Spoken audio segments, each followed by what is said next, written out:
Welcome to Startup Shop Talk, the live show. Today we're talking about 6 epic ways to absolutely just destroy your startup. So if you want to hear about some of the really common ways to just totally fail in getting your startup off the ground, stay tuned because we've got a step-by-step guide to failure just for you. Welcome to Startup Shop Talk, our live show, our weekly live show, all about startups and innovation from idea all the way to product market fit. And we're live on YouTube every Friday at this time at 11 a.m.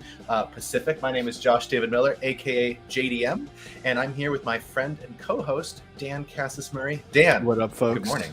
Good morning, Josh. Good morning, John. Good morning, everybody else watching us on the replay. All right, so let's get to it, Dan. Let's get to it. So kick us off. What is the first way that we can tank our startup? What's the first way to just destroy it, make sure it never gets off the ground? All right, so here's the deal. The first thing that you can do to make sure that your startup never makes it is to fall in love with your idea. Bar none, hands down, that is, in my experience and what I've heard from others too, the best way to kill your thing before it's actually a thing. So here's the idea is, at least in my experience also, what falling in love with our startup does is it biases us from the very beginning. So here's the thing, like we have this idea, we're going to change the world, we're going to help other people, and we have the perfect solution to this like heinous problem that we've seen, right? Maybe it's a workflow, maybe it is a aftermarket thing for automobiles, maybe it is a better pencil or something like that. It doesn't matter. Whatever we have in our minds is actually the best solution for us at the time, and we want to share that with people, right? But here's the thing, it's all in our heads, and we might have observed the problem, we might have like seen it elsewhere, but our solution is still in the ether. It's still this idea that we don't like have fleshed out yet. And I would argue that the idea is not vetted by the very people that will actually end up giving us money for it. And so when we fall in love with our idea, what happens is we close ourselves off to all the rest of the things that makes a potential solution killer. So, as an example, I will tell you about a past fail of mine where I fell in love with my idea.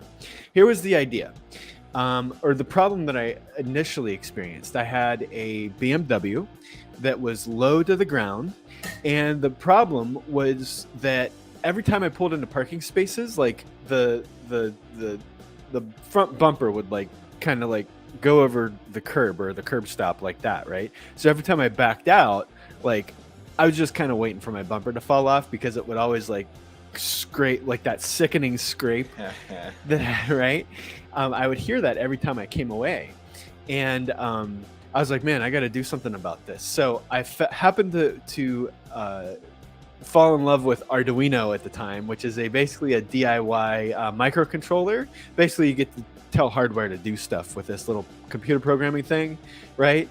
And I put an ultrasonic sensor on the front bumper, and then I took all that and I wired it back to the cockpit so that little LED lights like illuminated every time I was like a certain distance away from a curb or an object or something like that, right? So what happened? I made it. It worked. It was good. I liked it. It helped me avoid running into curbs a couple of times, the garage door, all that. Except it was ugly. And I spent a year and a half trying to figure out this solution, right? Tweaking it here and there, like always trying to make it better, always trying to like make it usable for other people. And what happened was I missed a lot. So that by the end of the time that I was finished working on this deal, I was over it. I didn't want to work on it anymore. I was finished. I just wanted to be done. And so because I didn't pause enough to talk with customers, find customers, ask people like what their problems were, this thing never ever got off the ground. Like I made a couple of things, I made a prototype, took it to a show, got some email addresses and everything like that. But by the time I was done, I had no more energy left. because I thought this was the best thing since sliced bread and it was going to be awesome, but it wasn't. So am I hearing you correctly? You had this idea that you were just sure was the shit, and then you got out there and it wasn't the shit, at least not according to everyone else or some other people, and then you felt deflated. Yes. Is that right? That was it. And it killed the startup. It basically killed the startup because I didn't leave I used all my bandwidth being in love with this thing and looking for other examples and talking about it and all that kind of stuff, that I didn't have enough left to actually work on it. So you know what happened was I showed this thing to an engineer and they're like, oh yeah, we should put on some like power sipping Bluetooth, and that means a power source and all this other kind of stuff. And I was like, oh man, that's really great. So I started thinking about it, but I didn't have enough time. I didn't have enough bandwidth left to like actually work on the solution because I'd spent so much loving on the product. Right. Okay. So what, if thinking in retrospect, what would you have done differently? Like, how do you, so it's one thing to say, like, you shouldn't fall in love with your idea because then you don't focus on anything else. But that seems like, I don't know what to do with that. Like, how do I make that actionable? Because don't most startups like start because somebody has an idea for something and I think that'd be cool, and startups are really fuck ton of work, and so you got to be like really passionate about doing it, so you better be like, so what do you do? Like, how do you do that differently? Yeah, well, I think the idea is everything in its proper place, right? So is there a time and a place for passion, for obsession? Absolutely. Yeah, we need those things, right? But if it's placed wrongly or incorrectly, that's where we start running into problems. So a nice quippy way to say it is everything in balance, right? So the next question that, you're basically calling me out on is, okay, well, where do we apply metered passion? And so here's my thought is, in the very beginning, yes, I want to be passionate about the problem and I want to appreciate my idea. But later, what I want to do is I want to take that and I want to fall in love with the problem itself. And then I would like to take that step further and fall in love with my customers after that, right? So the first thing is basically like, hey, I have this idea. It's going to be great. Like this, let me talk about it. Let me see if everybody is down with this. Is it a thing? Is there a there, as we like to say? And then if it is, I talk to the customers and I say, hey, what about this problem? And then I'll inevitably find, like, actually start talking with people. I actually find that there's like more to the problem than what I originally thought or experienced, right? That always happens. And so at this point now, yeah, my idea was the catalyst, but then my discovery is the next level that brings me more into passion there.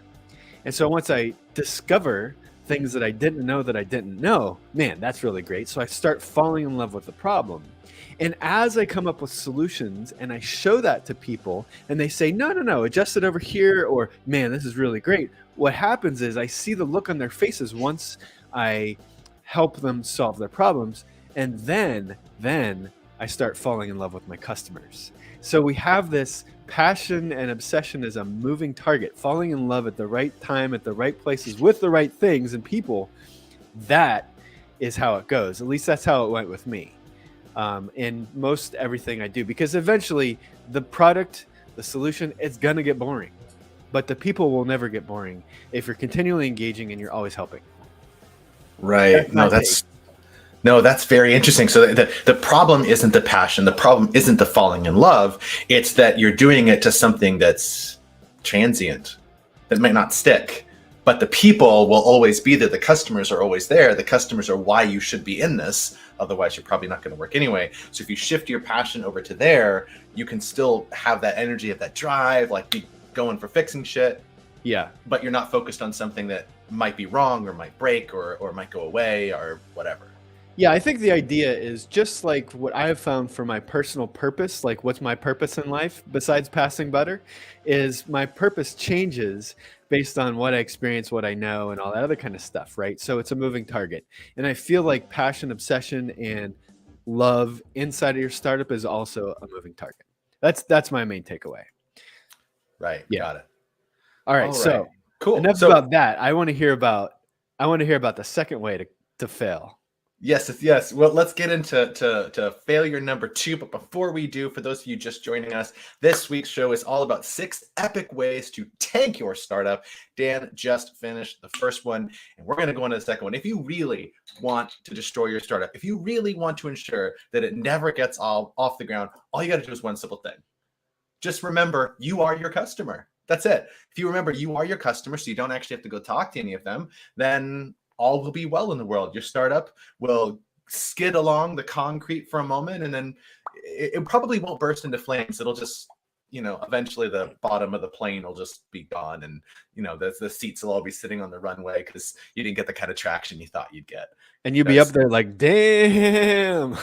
Right, exactly. Exactly. So just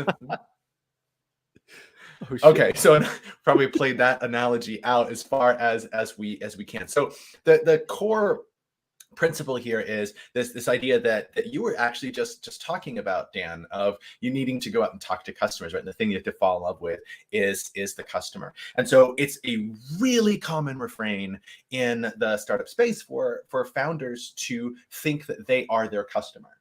To think like, oh, I'm an expert in this space, and I've experienced this problem. Therefore, I know what my customers think, and I know what my customers like, and that's enough. And that's enough for me. So I don't need to go talk to them. But you are actually not your customer. You are emphatically, and I cannot state this enough, you are emphatically not your customer. And I'm going to give one really provocative way to know that you're different than your customer. Okay, here it is. You created a startup to try to solve the problem. No one else did. That makes you really different than your average customer who has this problem. So you are absolutely not your customer, and at least that way, and probably in a number of other ways.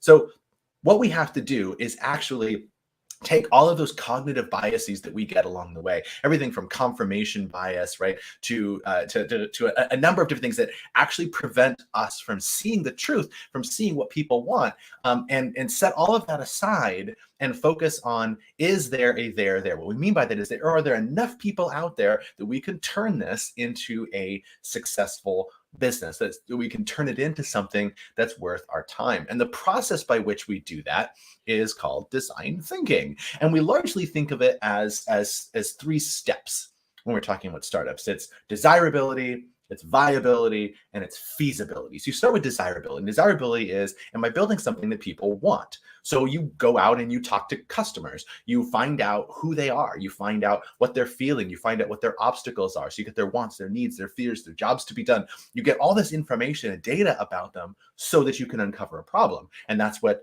you were saying, Dan, that's what you fall in love with. You fall in love with the problem.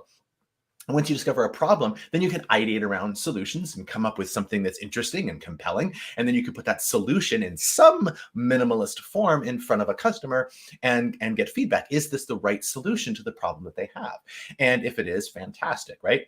So then you have something that's desirable. It's solving the right problem for a large number of people, and this is the right way to actually solve that problem. So then you can move on to 2, which is viability. Like, can I make enough money doing this? Is the pain that these people have bad enough that they're willing to pay us sufficient money to solve this? Are there enough of them out there, and so forth, that we could turn this into a business that is exciting, that makes sense to us, that we actually want to spend our time on? And then 3rd, feasibility. Can and should we do this? Is this something that we literally can pull off? Right? Do we have the expertise, or can we acquire the expertise, to do this? And I could say an awful lot about that particular subject, but we're gonna kind of put a pin in that unless you have questions on that. So that you have to understand from the outset, you are absolutely not your customer. You just aren't, and you cannot assume anything about the market based on what is going on inside your head. All you have are hypotheses, and so you have to take those hypotheses out into the world and see what they can do. Okay, so this seems pretty logical, but I don't know of anybody else that has like tried this before. I mean, I've tried it myself and it's really hard. And because the idea is like, okay, yeah, I mean, I'm down with this, right? I'm down with the idea that, okay, I'm not my customer. I get it, right? Because I'm the solution provider. Right. But I know things. And a lot of times I know the problem better than my customer does, right? I'm the expert, or, you know, I want to be the expert, or I'm moving towards expertise.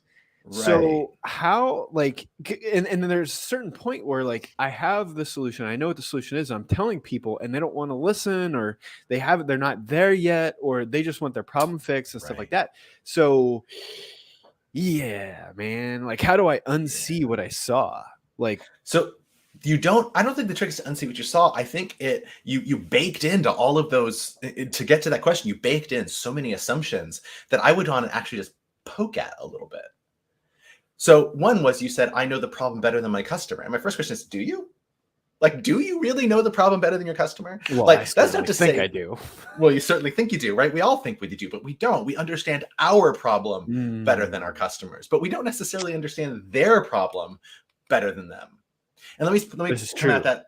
Yeah, let me come at that different. You said like you can come out and talk to them, and maybe it doesn't resonate with them, or they don't get it quite as much. And like, no, like really, guys, you have this problem. I know you have this problem. I've been in your job before. I know you have this problem. Why isn't this resonating? Well, this is where you go back to the idea of like the early adopter pyramid, you know, where the customers that you got to find are at the top of this pyramid. Pyramid's getting smaller, right? Because population gets smaller as you go. Where at the bottom of it is the universe of people who have the problem. So you get these startups all the time that are saying like, oh, you know, everybody has this problem. Anybody who has to-do lists has this problem, right? We all have this problem. Like, that's not good enough. You can't sell to everyone right away. And you can probably never sell to everyone, but setting that aside, you certainly don't have the money to do it right now. Right. So you have the universe of people who have this problem. The subset of them is the subset of them that actually know that they have the problem. Because if they don't know how the problem, you're already starting from behind. Now you got to tell them about the problem and then convince them the problem is important before you can even sell them something. And that's just a recipe for losing money. So they have the problem. They know that they have the problem. And not only do they know they have the problem, but you want the ones that know the problem and are actively looking for a solution. Okay. Right. So they're actively out there going like, this problem's bad enough that I'm expending effort trying to find something to fix it. Right. So I need to Google for it. So I need to suspend my disbelief that I'm the only one that has this problem. And I need to suspend my disbelief that I have the only solution that's going to work. Or suspend the belief. Sorry, I misspoke there. I have to suspend the belief that I know the problem really well, better than anybody else. And I have to suspend the belief that I have the solution that everybody's going to want. Right.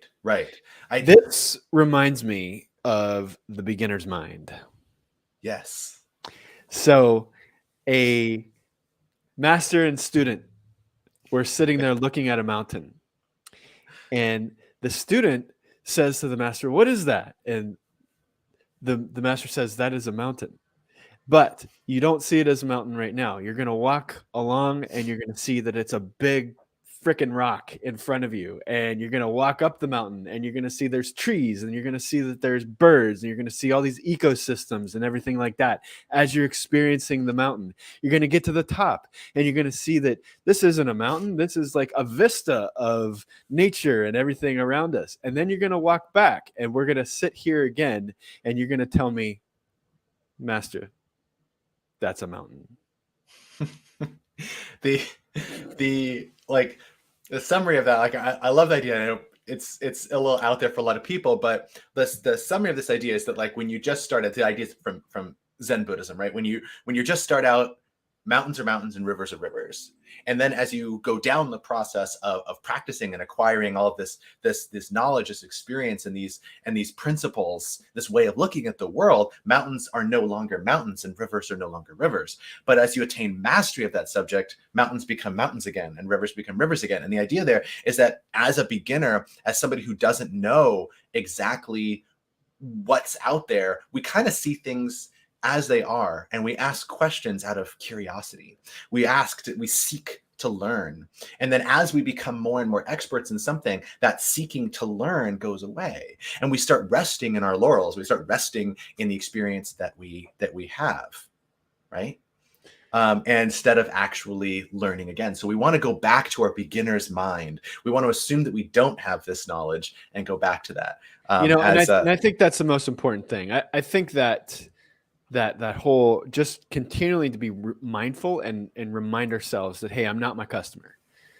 As we kind of get into this thing and we kind of understand, okay, I gave up that role the minute that I said that I wanted to solve this problem. I gave it up. I sacrificed myself as my customer, right? I can no longer be that person. But now what I need to do is just remind myself continually that I'm not that person. I feel like that's a way to practice that. Right, exactly. So one final little question we got from the live chat here.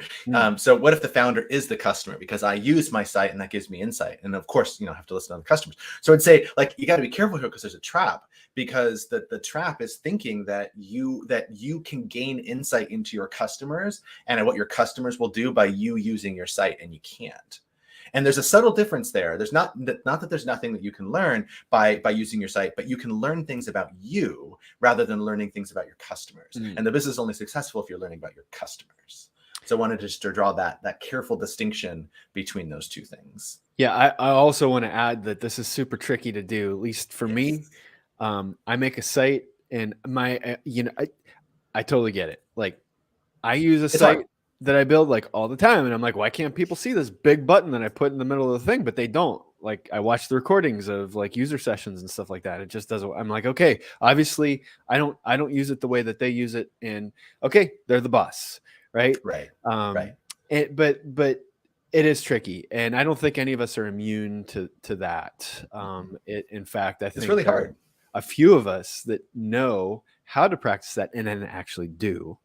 That's the tricky part, right? That's practice. Yes. Practice. All right, man. So tell me about number 3. What's a third way that we can tank our startups? Well, the third is kind of the opposite of this. Well, I got to put stuff in front of customers. And so if I'm going to put it in front of customers, I don't want to turn them away. So I'm only going to launch when my product's perfect.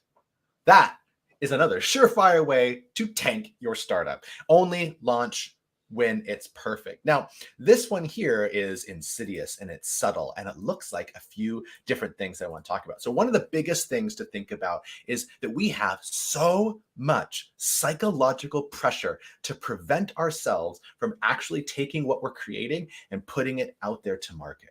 Because entrepreneurship is one of the most vulnerable things that you can do.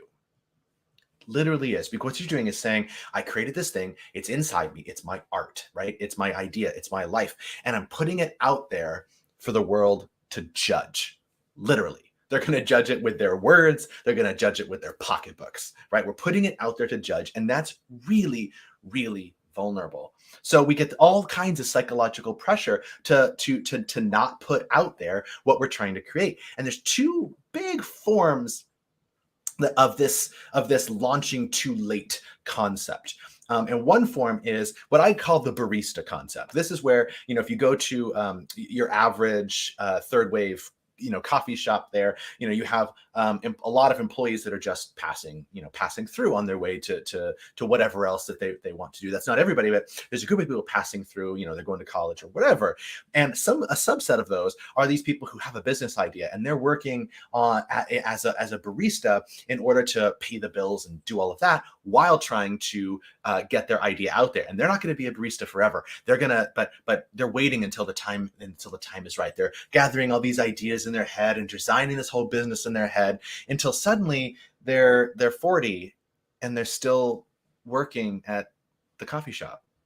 They're still a barista. And if you want to be a career barista, there's absolutely nothing wrong with that. But the problem is that we get caught in this idea of I'm doing something temporarily because it avoids doing the thing that I claim that I want to do, but that I'm never going to do because it's too vulnerable to do. Because if I fail at it, my dream dies. If I fail at it, I get hurt. And so we never get our idea out into the real world. The second way that this happens, the second big problem is we start creating our product and it's not designed perfectly. Maybe it's a little buggy, doesn't have all the features we want. And we've been telling everybody who'll listen about this amazing idea that we have. And then, wait, that's what you put out? Right. That's it. That's the thing. That's what you put out there, right? And so then we don't want to do that. So we keep waiting and keep thinking we're going to add more and add more and add more until it's perfect. And once it's perfect, we'll get it out. Well, the problem is perfect doesn't exist, and because perfect doesn't exist, you're chasing something that you'll never, ever, ever hit. So you want to forget the minimum viable product, forget MVPs, forget all of that. You want to get something out early, even if it's just to validate or discover things about your customer, and then build, measure, learn, and get into that cycle. And what you build over time will vary in complexity. And if you're curious about that, 2 weeks ago on the live show, we talked about 10 ways you can test a business idea. And we took that in reverse. Going from big idea all the way to a customer interview. So if you're curious about how that process works, I would recommend watching the show from 2 weeks ago, and we'll put that down in the show notes. So only launch when it's perfect. If you wait till it's perfect, you'll never get your startup off the ground, and you've succeeded at failing. Okay, so 2 takeaways from that I have is, number 1, vulnerability is scary, and then number 2 is overselling and underperforming are basically recipes for failure, right? Okay, so right, was that kind of the gist? Essentially, yeah. Okay, so let's talk about that vulnerability thing, because it's real. Like, I have a thing, and people are going to judge me for it. What I'm looking at this. So if I'm going to look at this as hey, the problem is vulnerability, and the solution is what? Just doing it. That doesn't alleviate the actual emotional condition that is present. No, so it does not. How can I work through this? Yeah, so this is a hard question, and it's something that, I mean, I want to say therapy, but Yeah. I'll give a better answer than that. So not that that's a wrong answer, it's sometimes a good answer, but the idea is that you have to get comfortable with failure, right? So people often say that, that if you think of entrepreneurship, it's like skydiving. And you get an idea, and that's you going to the airport, right? And then you're like, all right, I got this thing. And so you start, a little bit, playing around with it. You start to develop the idea. And so now you're up in the plane, right? And at some point, you've got to jump out the airplane. Yeah. And people will say that the hardest part of entrepreneurship is jumping out of the airplane, right? And trusting that your parachute will open. And that's wrong. Like, that's what we're talking about here, but it's not. A friend of mine describes it this way. He says that the hardest part about being an entrepreneur isn't jumping out of the airplane. It's learning how to bounce when your parachute doesn't open. Oh man, I love that. And that's the mindset that we have to get into, because we are going to fail. You know what? I think you're nailing nail on the head, you're nailing it, or whatever. Like, insert hammer analogy here. Right. Okay, so for me, it's not looking at vulnerability and saying, how do I conquer vulnerability, so much as it is me saying, oh, okay, failure is a part of the process. Like death, life is a part of life, death is a part of life. Failure is a part. It's part and parcel of entrepreneurship. In fact, failure isn't the bad thing. Failure is a good thing. It helps us learn. It helps us grow into more capable entrepreneurs and more awesome product and solution providers, in my opinion. Totally. I think it's reframing how failure works.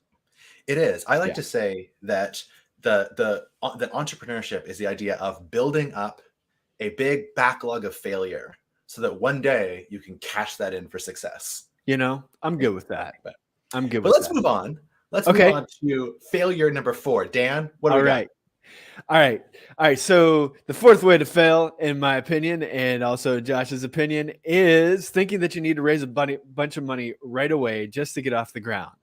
But we all want to raise money. How could that possibly lead to failure, Dan? We need like the ping pong table and the foosball table and all that kind of stuff, right? Now, here's the idea. I think, again, my opinion, some dude with a ponytail and a man bun, right? Like, I'm just talking on a live stream with my friend. So bear that in mind.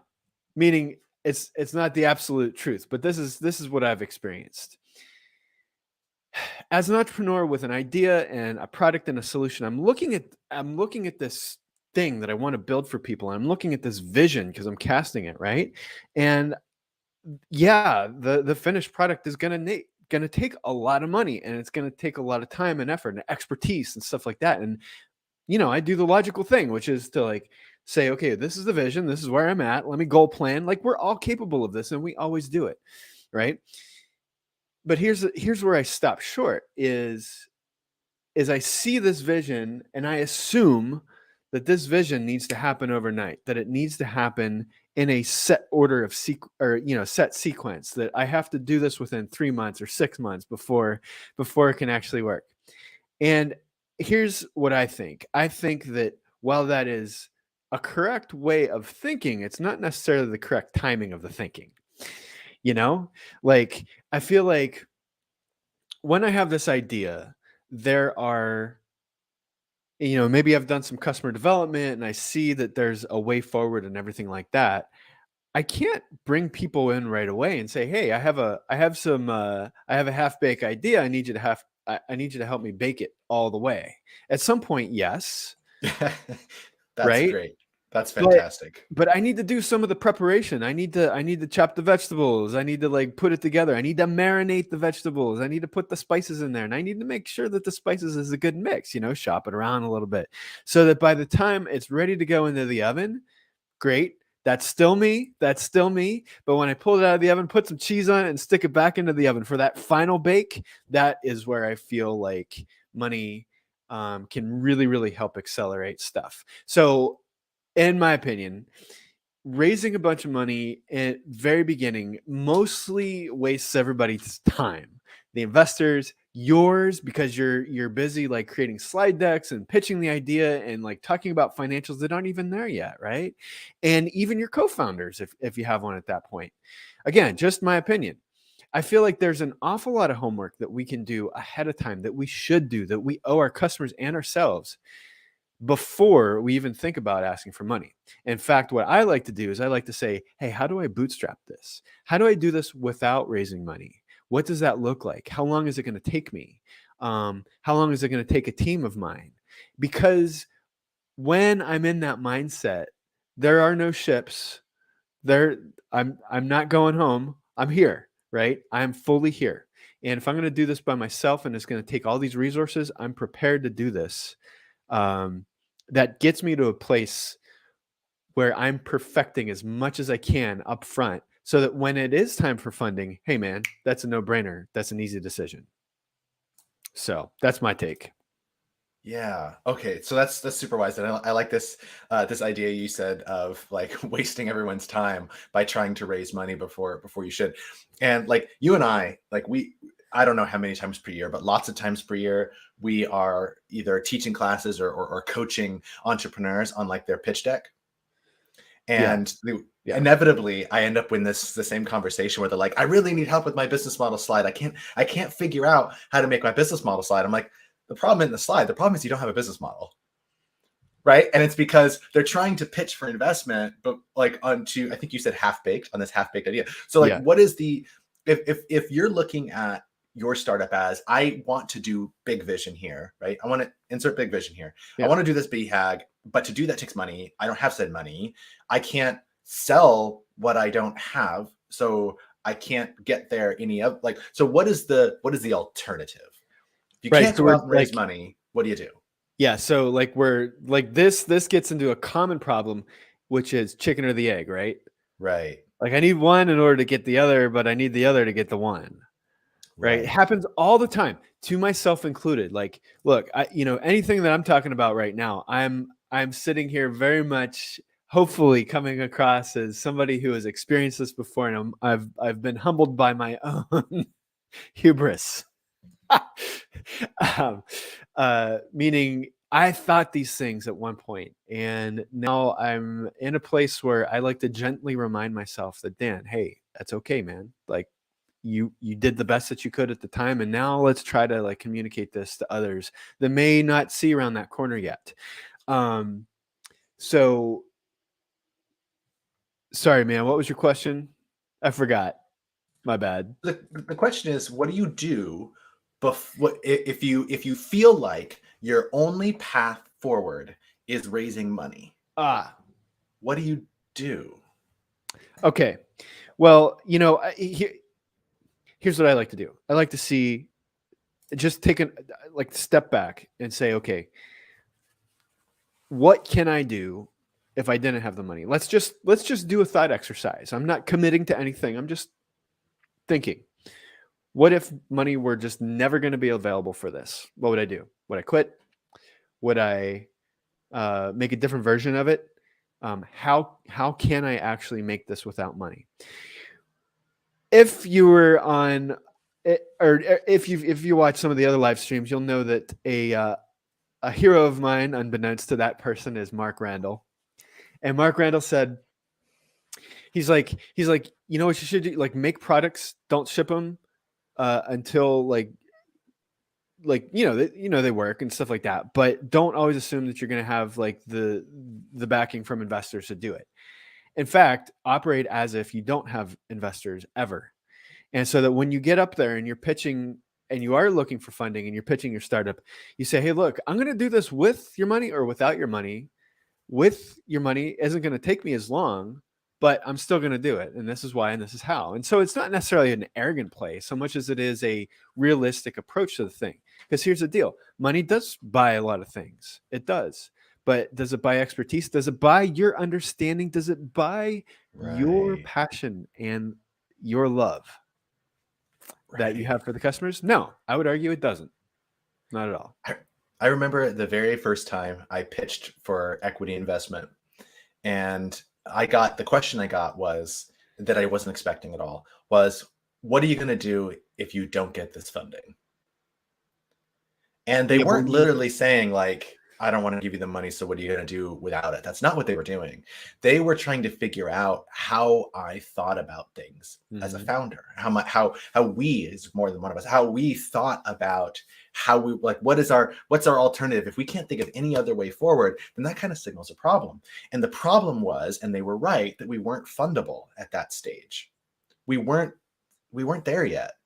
Yeah. And we didn't know it, but we weren't there yet. And it's because all that groundwork that you're talking about, we hadn't done yet. Yeah. And so we just couldn't, like, we weren't there yet. And so, like, almost always there's data to be gathered before you need the money. There's something you can do to create a compelling case that you have this credible theory of hugeness, to use Alex Blumberg's term there, that you have this credible theory of hugeness that warrants making a bet on you to succeed. Yeah, and I would go so far as to say the money is basically just a match to Tinder, right? Like the fire actually has to be built first. So my thought is, build it without money. And at the very end, if money can help accelerate it, great. If not, you're still okay too, because man, there's a whole bunch of other stuff that comes with investors and money and all the things, right? Like, another topic for another show. But I want to hear about the next one. All right. Well, for those of you just joining us, we are talking about the 6 epic ways to tank your startup. We have gone through the first 4. Now it's time for number 5. Number 5, if you really want to tank your startup, make sure it never gets off the ground, only do scalable things. This is really common. This is really, really common one here that everybody falls into at one time or another, because we hate inefficiency. As people, we hate it. It feels awful. It's gross. When we're right, and so when we're early on in a process that are inherently non-scalable, and so then we start to say, I don't like that so much, and so then we start to figure out ways to optimize. We start figuring out ways for those things to take less of our time, and so we engineer these tools and we engineer these processes that kind of take away some of that work. We optimize the process. And then inevitably we spend time optimizing the optimization, and we get into this feedback, right? This feedback loop of optimization, because we're trying to fix, this thing that wasn't right to begin with. And that's the problem, is that when we're doing something innovative, when we're doing something new, we actually don't know yet what the right thing to do is. We don't know yet that we're going through an innovative process because we're trying to figure that out. If you have all the data already, you're not doing anything innovative, right? And you're not working on anything interesting as far as I'm concerned. You're selling a Subway sandwich. Like, that's what you're working on. You're not trying to create the next Uber. So understand that you don't have all the data. And because you don't have all the data, what you have to understand is that the first thing to do is not to do things the right way, but to actually make sure that you're doing the right things. And that means that you have to set optimization aside. You have to say, I don't care if it takes me longer right now, because I'm still trying to figure out if it's the right thing to do. Because if you optimize the wrong thing to do, you've gotten really good at doing the wrong thing. And that's just like, where's the fun in that, right? If you want to explore kind of this topic a little bit more, it was the theme on this week's episode of Inside the Box, the podcast. I'll put the link down in the show notes for that. But this whole efficacy-efficiency thing is kind of part of that. But the way it really shows up in startups is this idea of scale. Is people think, I can't do it this way because when we have 1 million customers, it's going to take too many employees. We'll go out of business. Yeah. Or they'll think, once I have 1,000 customers, this won't work. But you don't. You don't. And you don't even have evidence that you're going to get 1,000 customers. You don't have evidence that you're going to get 1 million customers. So that doesn't matter now. What you want to do is something that's really inefficient, that's really not scalable. Find out if it's the right thing to do. And then once you have really compelling evidence that it's the right thing to do, then you spend time optimizing it. And I want to say one last thing before you grill me, Dan. And that's this. And I feel strongly about this. Say it now. Okay, I'm going to say it. The idea is once you figure out that you're doing the right thing, you move on to trying to make it efficient. Efficiency is for the B team because it's easy. Nice. Efficiency is easy. I don't mean it's literally easy, but think about it this way. There are entire industries built around teaching companies how to get efficient. Yeah. Entire industries. You can hire people whose sole purpose is to help you become more efficient. Why? Because it's well understood. Efficiency is easy. The people who are on the A team are creating value. Value is created outside the building. So that's where the A team task is. B team is on efficiency. So when you're just starting out and you're saying, I want to figure out how I make this little thing more efficient, what you've done is saying, sign me up for the B team. And in which case, what are you doing to yourself? Why would you do that to yourself? Man. You see my lips? Do they look purple? Tell me they look purple. They look purple, Dan. Why are they purple? Because, I'm drinking that Kool-Aid. I can't agree with you more. I can't agree with you more. In fact, and this is why. And as a young entrepreneur, I'm scrolling through Facebook ads and just Facebook and everything like that, right? And I hit on these like ads that are like, hey, we're gonna optimize your sales, we're gonna get you to like 6 figures in 30 days and all this other kind of stuff, right? And so I'm like, oh wow, that looks really great. These people must know. And so I look and I do their video, I watch their teaser videos and all that kind of stuff, and I'm like, okay, great. And then maybe I buy a book. Okay, cool, because I don't know any better, and I buy a book because it sounds good. It all makes sense. It is awesome, and I love it, and I can't wait to try it out. And then I have my next idea, and I start trying this stuff out, right? And I realize that I don't even have the customers that I need to actually try these things out. So what is actually going on here? Right. The people that are telling me how to do this stuff are basically just optimizing processes. And okay, where's the foundation? There's no foundation yet. I'm the person that needs to build that, right? So that really, really resonated with me, Josh. Like, it's like, and what I feel like part of the problem is, I feel like what's part of the problem? Part of the problem is here's where we're at, right? We're looking at this thing, right? And as entrepreneurs, we have to be ground level. That's just the definition. But we're taking advice from people that are like up the mountain or on top of the mountain. And okay, there is absolutely nothing wrong with that, because we're like, hey, maybe this helps me get up there quicker, more efficiently, that kind of thing. But just like we mentioned in the very beginning, is I need a beginner's mind in order to start the journey. And the advice that is coming from the top of the mountain is coming from the top. It's not coming from the bottom. Right? Right. Right. And Okay. it's a different set of skills. Right. But it's like this unknown. Like we don't even know that until we start hiking up and we're like, oh, wait a minute. You didn't talk about this in your book. What do I do when a bear, comes up and like starts wanting to eat my lunch? Or I see some raccoons with rabies, like, ah! It happens a lot in startups. It happens a lot. Raccoons with rabies, fucking dangerous, yo. Anyways, so, okay. All right. So, you know what else this made me think of? What? Delegation and Right. how to do it and why delegation is an art. It really is. Because, all right, because, dude, how many times have you read, hey, you need to delegate yourself out of a job? You're not the only one that can do this, right? Okay, I would say, yeah, that's totally appropriate. And you should listen to that and you should try to practice that. But delegate what? There you go. That's the button, right? Yeah. In order to delegate, you have to define it. You have to say, this is the task. This is what the box looks like, and I need you to fill that box. This is where, like, similarly, a lot of early stage startups fail because they hire a head of sales too soon. Yeah. And so, right, they're still doing like customer discovery. They're still doing customer validation. They hire a salesperson. So salesperson is going to sell what the founder told him, but that's still in flux. And so then the salesperson doesn't get anywhere, and a year later they get fired, and because the board's all angry and everything. Right. And so then and then you try to move on, and the second person who goes in that job doesn't work either, and then you run out of money and you're done. And the problem isn't the sales skill. The problem is that, like, if you can get a co-founder who has some sales background, amazing, absolutely, like, do it.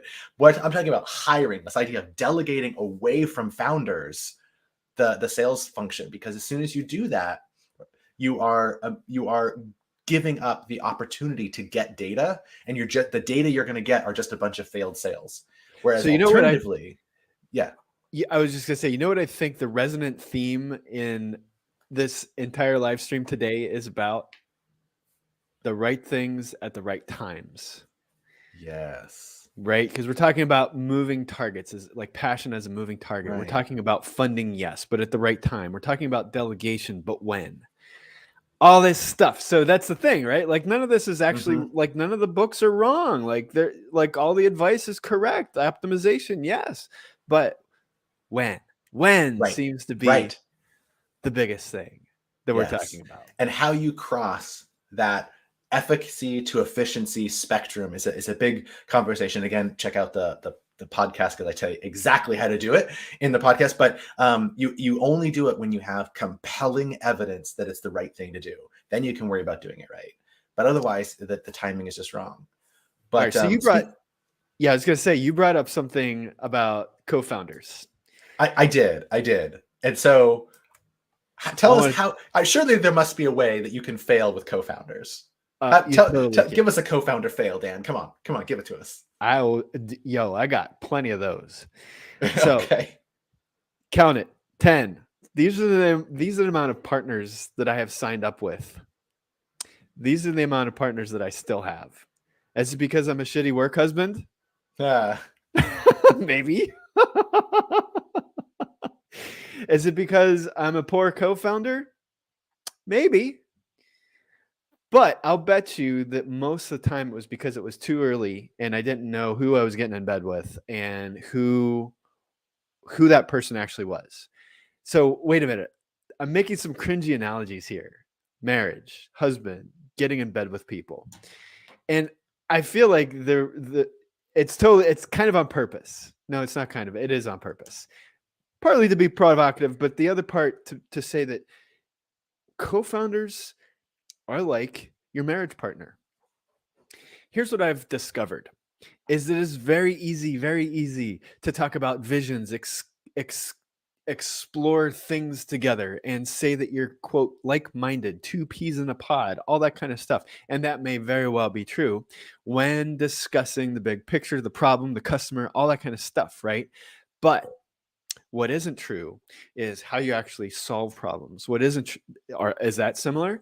What actually isn't true or not vetted yet is, hey, when the shit hits the fan, how are people going to act? We just don't know that, right? When the startup's about to go under because there's not enough revenues to cover things. Is the co-founder willing to reach into their own savings account and actually pay employees at that point? You don't know that. You just don't know that ahead of time. And a lot of these things aren't really uncovered until they actually happen, right? So the final way that you can, or one of the final way that we're going to talk about today, on how you can tank your startup before it actually goes, is thinking of co-founders as like just quick hookups on Tinder, right? Hey, I met a person at an incubator, and we're going to work on this thing together. How cool is it that we met? Yes, totally, absolutely, awesome. But is this the person that you're going to share money with? Are you going to share woes? Are you going to share that icky, nasty, gross feeling in your gut like maybe we were wrong after 5 years of effort with?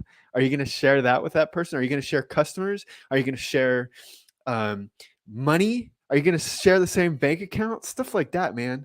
That's like marriage stuff, right? So one of the You're partners, making this sound awfully scary, Dan. good, and I want it to be. And the reason is because I have been in the place where I have on a whim decided that, hey, I'm going to work with this person.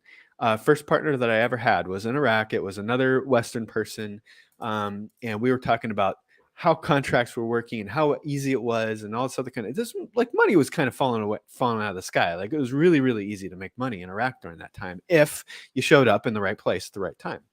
And we got into it, and I found out that he liked to talk a lot, but he didn't like to do some of the other stuff that was required. And you know, I want to be fair to him. Um, he liked more of the business development stuff, where I liked more of the execution stuff, right? And you might think that that would have worked out, but we were very young. We both had our own ideas about what was going to happen. And oh, by the way, it was real. It was a war zone. We're talking construction contracts, and you know, shit got real.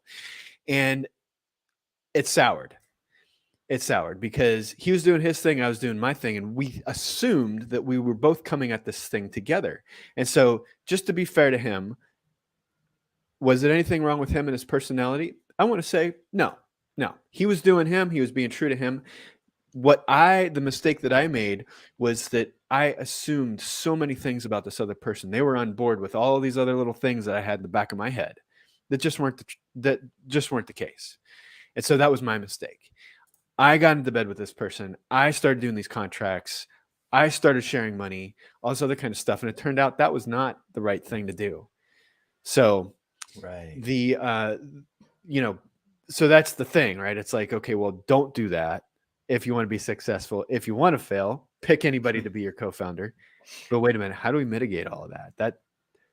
Right? Right. So I heard a lot of layers here, Tan. Lots and lots of layers. Okay. So there's the layer of going into bed too soon. There's the layer of like, is it the right person? Are you on the same page? Right. You're talking about big commitment. There's the layer of, but it's a lot of work and there's different skills, and so at some point, like, you have to do it. There's emotional and psychological layers here. There's financial layers here. Tons and tons of layers here, much like a real marriage. But so often you get like startup advice, and I've given this advice, I'm sure you have too, and investors routinely give this advice to people pitching to them. It's like, oh, you need to find a co-founder who ... right. Right. And so we're saying like that's the gateway into some startup success. So how do you go about the process, not of, let's not say finding a co-founder, that's a whole other topic, but let's say you found a candidate. How do you go about the process of vetting that candidate for, like, how do you go about the process of dating that candidate before you marry them into your business? I mean, let's take a page out of the dating playbook and say the same way. Like, okay, so you don't go to dinner and a movie, right? But what's a dinner and a movie? It is an activity that you do together. So, when I think about people as potential co-founders, I say, okay, well, let's do a low stakes test. Let's just do a thing. Let's do it together. See how it works. What do you think? What do I think? At the end of the thing, if we haven't, let's say that we're successful with the thing, we're like, cool, let's do it again. So we do it again, right? And maybe we raise the stakes a little bit more, because at some point we're going to find Right. that there's conflict between what's Hmm. going on. And is that conflict work withable, or is it Right. a deal killer? You know what I mean? You're making this sound a lot like marriage, right? You have to learn. There's certain kinds of people that we're going to do conflict well with, or better than others. But then we still have to do conflict well as a Yeah. couple, right? And we have to, it's not that we are going to avoid conflict. Mm. It's how do we do conflict well? And can I do conflict well with this person? Does that lead to a stronger union, or does that lead to Yep. divorce? You know, um, there's one other thing that I want to add to this, and that is when you're looking for co-founders, it really helps if there is natural leverage. And what I mean by that is, Hmm. okay, my first company was the internet service provider in Iraq. I was a Western person. I did business development. We sold to Western companies. My partner is Iraqi, and he got all the bandwidth access, the tower access, the equipment, all that kind of stuff on the Iraqi side. So there was literally natural leverage there. I couldn't do it without him, and he couldn't do it without me. And what that did is that helped us to get through the conflict. One particular case that we actually didn't do conflict well. In fact, I will take it and say that, yeah, maybe he got a little snotty with me, right? But the way that I reacted to that was so inappropriate. I threw a fit, and we just about broke up. I was ready to go home. He was ready to say goodbye and thank you. And well, we just didn't. And it was mostly because we found at that point that he knew that saying goodbye to Dan, he was done. And I knew that saying goodbye to Safe, I was done. That was game over. And we both weren't ready for Right. that. And why? Because we both had natural leverage. Like, I had resources that he needed, and I had things, and he had things that I needed. That helped us to emerge from that conflict, a little bloodied, little scarred, but we made it. Now we have, over the years, because I'm still a partner with this guy. Like, it's been like 10 years, and I'm still with him, and it's so cool. We have shared money, we have shared tears, we have shared probably a little bit of blood. We've shared lots of feelings together, and we have learned to do conflict well by being gentle with each other, by being compassionate, all that kind of stuff. But it would not have been so easy had we not had natural leverage there. So that's my main Very thing. And so I'm hearing again this theme that you mentioned before of the right things at the right time, and Yeah. that at a startup there's a spectrum to the life cycle. There are steps, and it goes from here, and you build on it, and you build on it, and you build on it, you build on it, right, all toward the BHAG. Yeah. But there's that natural progression, and a lot of our mistakes here have to do with doing things out of order. And so, like, finding a co-founder too soon or too late are both dangerous, though I think too soon is more dangerous, right? But there's that natural order to things, a natural progression to things. And just like you're talking about with finding a co-founder, there's even a progression to that relationship, that you start with, this person seems interesting, I want to get to know them. And then you say, I want to get to know them under the prospect of this potential future marriage, this potential, co-foundership. And then you take small and incremental steps toward that, building in security along the way and doing the whole thing until it's a union of two people who are stronger for the union than they were separately, right? I mean, sounds like a marriage, right? It does. It totally Yes. does. Well, 1,000 times yes. Yes. I mean, that's our 6 ideas. So let's run through them backward real quick. So the 6 ways to tank your startup, or there are many more than 6, but here are 6 we talked about today. Think of your co-founders as mercenaries, or just one night stand hookups, as opposed to marriage material. Focus on only doing things that scale. Definitely just raise money right out the gate to solve all the problems. If you can't do it right now, just buy it. It'll be fine. Then make sure you don't launch until your product is perfect. You don't want a single customer seeing that shit until it is epic shit. And speaking of customers, you want to make sure that, in fact, you are your customer. Just, you don't need to talk to them. You know it. Everything in your head is right. Just think you are your customer and move on. And of course, this all started with your brilliant idea for a startup. So just fall in love with that and never deviate, and all will be well in the world. The 6 epic ways to tank your startup. That's So awesome. that's all we have time for today. So we do have a question. We would love to know about a time that you failed. Dan and I have shared some of our stories here today, and some topics around that. I'd love to hear about some instances where things didn't work well for you.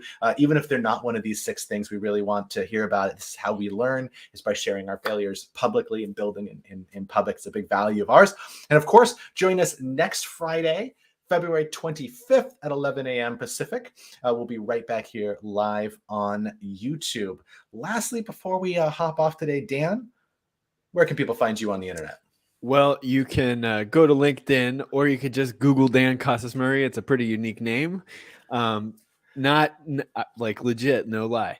But that's cool. But how about you? How do people find you? Well, Josh is not a very unique name, Josh David Miller. But in fact, if you Google Josh David Miller, I am what comes up. But that was a long, hard row to hoe. That having been said, you can find me at jdm.bio on the internet. Links to the podcast, this show, and all the things I'm working on, including on my social media and everything, are there. So with that, I think we will say peace out, and we will see you guys next time. Thanks, guys, for coming. See you guys.